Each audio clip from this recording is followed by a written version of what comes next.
मित्रांनो, 29 जून 2026 रोजी वटपौर्णिमा हा मराठी सण साजरा झाला.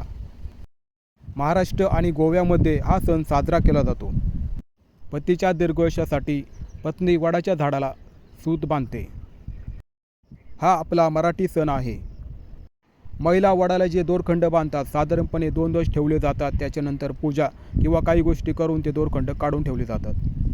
आपल्या राजगुरुनगर शहरात वडाची फार थोडी झाडे शिल्लक आहे. त्याची काळजी घेणं, त्याची निगा राखणं हे आपलं कर्तव्य आहे. वडाच्या झाडाची पूजा केल्यानंतर, थोडं पाया पडल्यानंतर वडाचे दोरखंड काढण्याच्या निमित्ताने मी काही झाडांची दोरखंड काढली.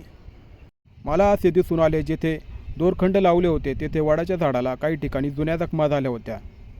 तसेच मागील वर्षीचे, त्याच्या मागील वर्षीचे दोरखंडसुद्धा अजून ठेवलेले होते. वडाच्या झाडाप्रती असलेला सन्मान, आदर व्यक्त करण्यासाठी सुद्धा हा सण साजरा केला जातो. पण दुसरी बाजू पाहिली तर वडाच्या झाडाला सुद्धा याचा खूप मोठा त्रास होतो. खूप मोठं प्रेशर त्याच्या शरीराभोवती तयार होतं. खरं तर आपल्या महाराष्ट्रामध्ये असा एक सण असावा, ज्या दिवशी प्रत्येक महिला किंवा पुरुष एकतरी झाड लावल.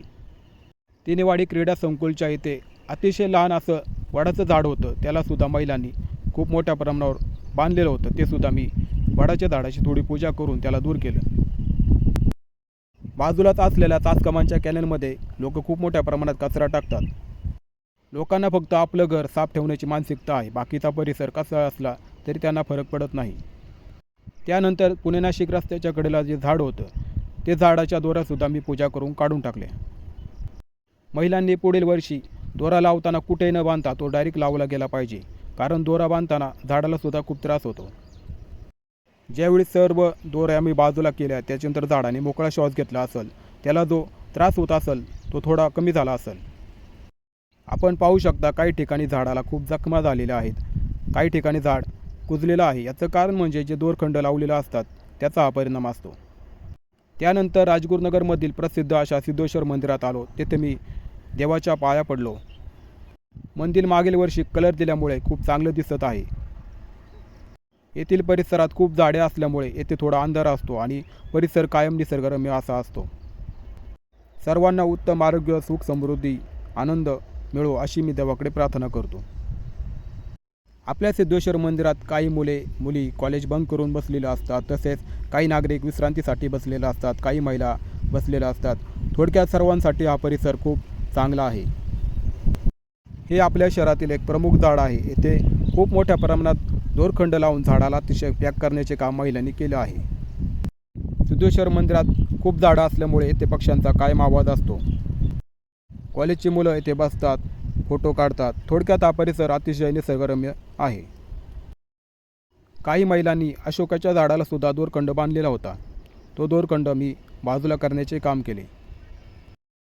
महिला 16 शृंगार करून 2-3 तास मेकअप करून वडाच्या झाडाला पूजण्यासाठी येतात. वडाच्या झाडाला फेऱ्या मारतात, फोटोशूट करतात, रील टाकतात. परंतु झाडाला काय वाटत असेल याची विचार कल्पना कोणीही करत नाही. ज्या लोकांमध्ये थोडी जागरूकता आहे, चेतनासर उच्च प्रकारचा आहे, अशा लोकांना झाडाविषयी काळजी आहे. येथील वडाच्या झाडाचे दोरखंड बाजूला करण्याचे काम सुद्धा मी केलं. परंतु त्यातील काही पुजाऱ्यांनी आणि तरुण लोकांनी सांगितलं की अजून थोडा वेळ आहे, संध्याकाळी आम्ही हा दोरा पूर्ण काढून टाकणार आहे. चांडोली येथील वडाच्या दोऱ्या कुणीतरी आधीच काढून ठेवल्याचे खूप चांगले काम केलेले होतं. त्यानंतर केदारेश्वर मंदिरात गेलो आणि केदारेश्वर मंदिराच्या परिसरात सुद्धा लोकांनी खूप मोठ्या प्रमाणात झाडे लावलेली आहे. त्यामुळे परिसर हा खूप हवेशीर आहे. काही ठिकाणी पाऊस पण येत होता. सध्या पाऊस जास्त पडत नाही. याचं कारण म्हणजे ठिकठिकाणी झालेली वृक्षतोड. आपण पाहू शकतो, गेल्या वर्षीच्या दोऱ्यासुद्धा अजून शिल्लक आहे. त्यासुद्धा दोऱ्या बाजूला करून झाडाचा त्रास थोडा कमी करण्याचे काम केले. काही अतिहुशार महिलांनी वडाच्या झाडाला चुका मारण्याचे सुद्धा काम केलं होतं. हे काम खूप चुकीचं आहे. केदारेश्वर मंदिराच्या मागे काही वडाची झाडे आहेत. तेथे महिलांनी वडाच्या पारंब्याला दोरखंड बांधलेले होते. हे अतिशय चुकीचं काम आहे. खरं तर वडाच्या पारंब्याला दोरखंड बांधायचे नसतात. ते दोरखंड कापून बाजूला करण्याचे काम मी केलं.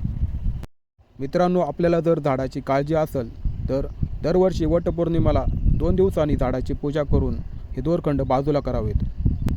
हे दोरखंड जर बाजूला केले नाही तर झाडाला खूप याचा त्रास होतो. व्हिडिओ आवडला असेल तर लाईक करा, शेअर करा, कमेंट करा. धन्यवाद.